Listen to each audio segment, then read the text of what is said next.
Coronavirus outbreak is taking its toll on people's health across the globe. Coronavirus. Fight against coronavirus. Coronavirus restrictions. Visitor numbers are down. 3,000 have been killed. State of emergency. Big local festival is cancelled due to the coronavirus concerns. The Norfolk Greek Fest has been postponed. Scores of cancelled events and festivals right around the country.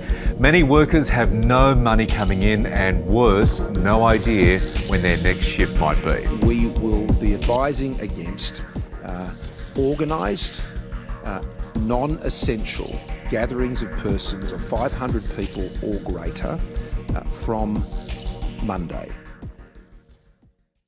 We've all been in isolation for about 2 months now. I feel like personally I'm stuck in a cycle of going to sleep and waking up. I feel lethargic, like everything being fed to me is so negative, and of course it's going to impact me that way.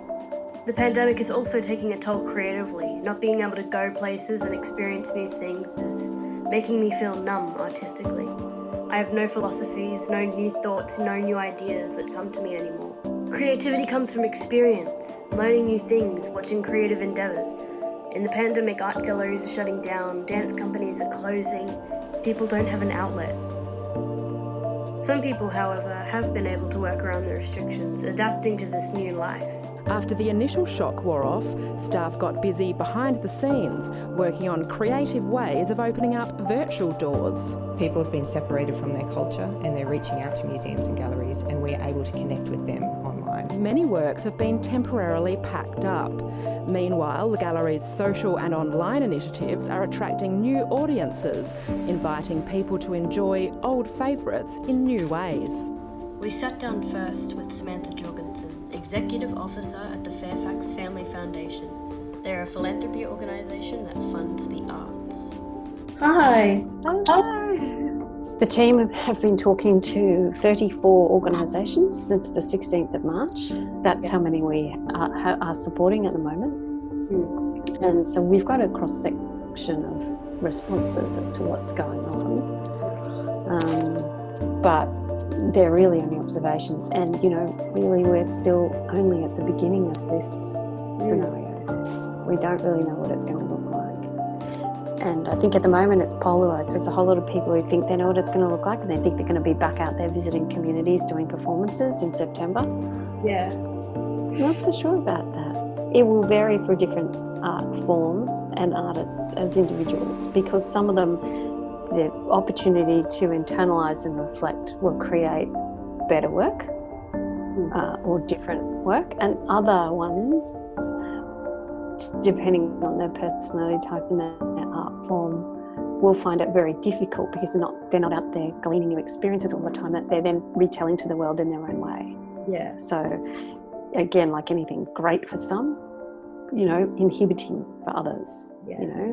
And so they might not feel isolated, but their art they're making in their head that's going to come out is quarantined as well. It's inhibited. Does culture rely on creative expression? Depends on what you call creative expression. If you're expressing something that you've learnt and it's a tradition, yes, it does. We then interviewed Marion, a first-generation Australian with both Croatian parents, for her take on the pandemic and culture in Australia. How has COVID affected your cultural practice, and how have you overcome this? We love to get together particularly on Sundays, and have a big meal with our family and catch up on weekly events, and we unfortunately haven't been able to do that. So yeah, that's been a bit hard.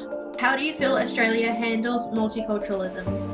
So many people have come from so many different nations, and so many rich cultures, yet we have this Indigenous culture that is so ancient and so rich, and the two of those combined together, we have the potential to be something really amazing. But particularly, we need to embrace the Indigenous culture and understand its richness and,